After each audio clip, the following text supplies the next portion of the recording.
camera, action.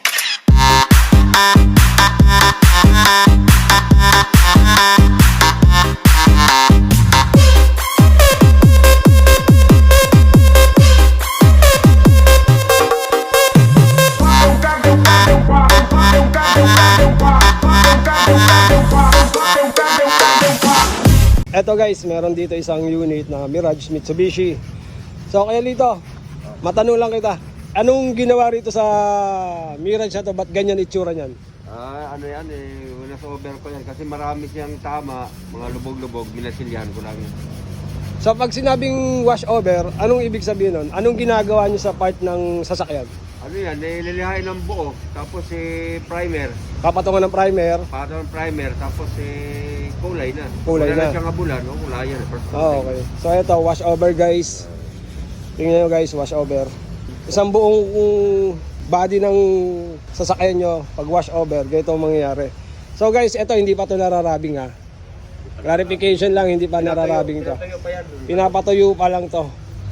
So ang kasunod nito, liha. Liha. Ng 1.5 tapos 2,000. 2,000 para kumini siya Kunin siya bago ibapin. bago ibabing para lumabas yung Kintab yung yan. kintab. Okay guys. Pinapatuyo pa to guys. So ilang araw nyo to pinapatuyo? 1 week na ngayon 1 week na. Babukas pwede na lihain yan. Okay. So yun guys, 1 week na tong pinatutuyo. Naantay na lang to. Siguro bukas umpisa na nilang lihain ng 1.5.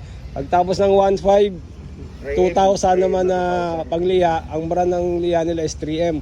So anong brand ng pintura natin dito, Kuya Lito? Ansal yan. Ansal din to guys. Ansal.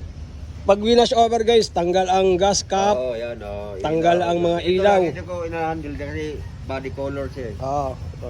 Tanggal lahat ng ilaw para maganda ang finishing niyan, walang bakat. Para pag niliha, pati yung kasulok-sulukan, maganda. Ilang buwan mong gagawin yan? Ano yan, maabot din ng isang buwan. Isang buwan. Oo. Matagal na yun, isang buwan na yun. Matagal na yun, Matagal na yun. So, Kasi may mga tama dito, may nilatero rin ito so minilatero Oo. rin. Okay. Kaya umabot ng ganun Kung wala siyang laterohin, mga 15 days lang yun. 15 days lang. So yun guys, pag walang lalaterohin dito, sasakay niya pag winash over, 15 days, Ngayon, ano pala naman ito ngayon? 3 weeks pala ito ngayon 3 weeks pa lang. Oo.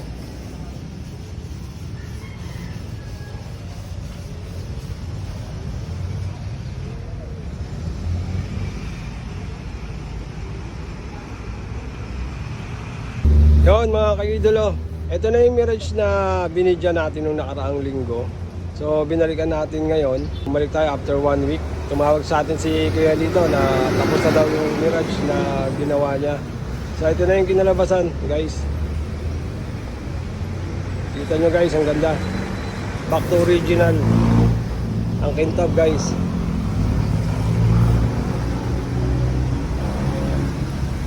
Anytime pwede na to kunin ng may-ari. Pwede na i-release ni Kuya Lito to. Yun, Kuya Lito, di ba ito yung binidya natin nung nakaraang linggo? Oo, ito, ano na bapping na to. Bapping na yan. Oo, for delivery na lang to. Mamaya, bukas, deliver na namin. So ang ginawa rito, winash over. Was over yan, same color. Same color. Anong brand nung pintura ginamit mo? Ansal lang. Ansal. Kasi nung nakaraan parang wala lang di ba? Dahil ano yun hindi pa na babap yun. Oo. Ang tawag doon, yung kulay niya, ano pa? Magaspang pa, malabo. So ito na yung kinalabasan guys. Yan yung tira ni Kuya Lito. Siya yung may-ari si Kuya Lito. Siya rin ang nagpipintura. Di ba? Mas maganda doon na tayo sa may-ari na gumagawa mismo. Ako nagpipinis rito.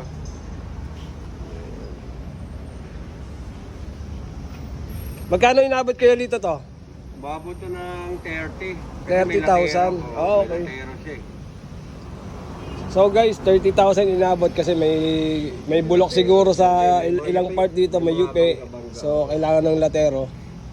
Kaya umabot ng 30,000. Usually pag wash over na walang latero, magkano Pag lang? ganito, ang mga 25. 25. Okay. So, pag wash over, walang lalaterohan, 25,000. Pero pag may lalaterohan, pag may pupukpukin, may additional yon. So, kaya kinalabasan nito, may nilatero dito sa sasakyan na to, sa Mirage. Umabot siya ng 30,000 guys, mga idolo. Kitang-kita nyo no mga idolo, back to original. Lights, camera, action.